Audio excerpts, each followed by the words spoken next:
Okay, ladies and gents, let's go. The last one with Chris and with Arthur. Thank you very much indeed. Chris has got his belt with him. Chris, when you've got a date, you know the date is set. Does that change training in any way? The intensity, the scheduling? Just talk us through the last few weeks when you know that the date is set. Well, yeah, this is a luxury I actually haven't had many times throughout my career. You know, most of the times my fights have kind of been, 3-4 weeks notice. For this, I've had a good, solid training camp. I was on weight 3 weeks ago. I had a full breakfast this morning, and I'll have a full breakfast tomorrow. And I know that man cannot say the same thing. I'm feeling strong. I'm ready. I'm ready to go. And I know this man comes into the ring with a lot of your respect, only to be stopped once in 51 fights. It's only the very elite fighters who've ever beaten him. That's right. I'm going into that ring on Saturday night to make a statement. I want to be the first man to legitimately stop Arthur Abraham. And, with my combination punching and my speed and ferocity, there's no reason why that can't be done. Do you regard this as the toughest test of your career so far? Yes, this will be, in my opinion, the toughest test. He's the most experienced fighter I've faced, and I've trained accordingly. Are you relishing that? Are you looking for somebody to push you and to test your credentials? I said it from my last fight. After the fight, I want to fight the best. I want to fight for the titles, and I believe that the tougher the test, the more it brings out of me, the more I'll rise to the occasion. This is just the beginning. Arthur, how have the last few weeks been? How's your training been going? Good, thank you. I feel me very good in England. Everything is very nice. My training gym is good, and I go a little bit running. I go a little bit punching ball. I feel me good, and I train a little bit with my trainer. Everything is okay. You're feeling confident? I mean, you know how good Chris is and how good potentially he could be. How confident do you feel about this? Natürlich bin ich zuversichtlich, sonst wäre ich nicht hier. Ich bin hier zu gewinnen. Ich bin hier nicht für was anderes. Yeah. Obviously, I've got confidence. I've come, otherwise I wouldn't be, and I've come here to win. It can't be any other way. And the win over Robert Krasniqi, has that to some extent revived your career? Do you feel reborn as a boxer after that win?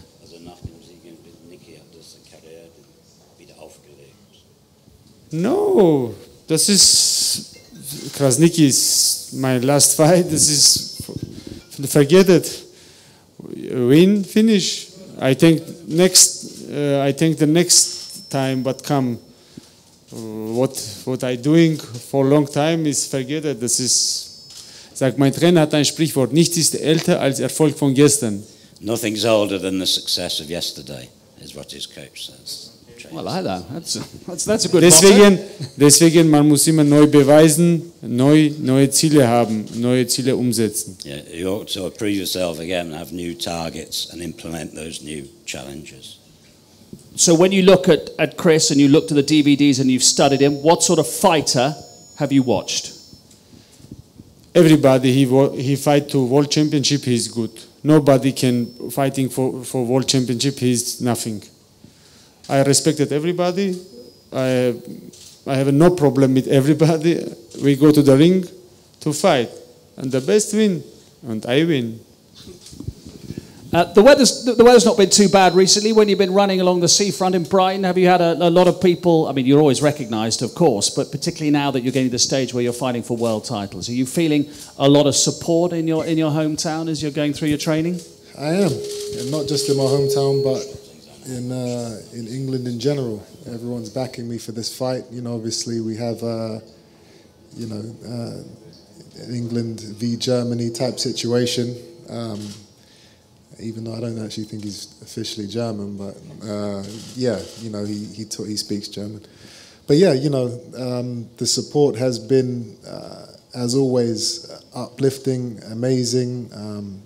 I got kids running after me in the mornings and people cycling alongside me for my entire runs in Brighton.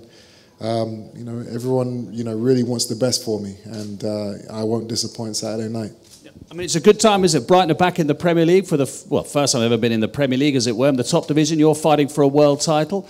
It's a good time to be a sports fan on the South Coast. Yeah, we're producing some exciting stuff down there in our little city. And, you know, on the big stage, I am going to represent Brighton and England, you know, in the best way possible. And that will be by defeating Arthur Abraham in style. And you say, of course, that you want to fight the very, very best. And without getting ahead of yourself, what people, I suppose, in the UK would love would be you to fight a De Gale or a Groves. Would that be on the plan if things go well on Saturday night at some stage in the next, whatever it is, 12, 18 months? That is coming. I mean, after this, I plan to enter the Super 8 Series World Boxing Tournament. Obviously, Groves is in there with his world title and other solid fighters. So that will be a great opportunity for me to showcase you know, my skills and to prove that I am the best super middleweight in the world. Just a final one, Arthur. What about fighting in London? We've had some very famous fights in London. You know, we're at Wembley. It's a very famous part of English sport. What about the experience of fighting in London and at Wembley? I'm happy I can fighting in London. England have a very, very big name for boxing. Joe Calzaghe, Lennox Lewis, and more and more. And I like English people. He understands from boxing. He know what is boxing and football. And what can I say?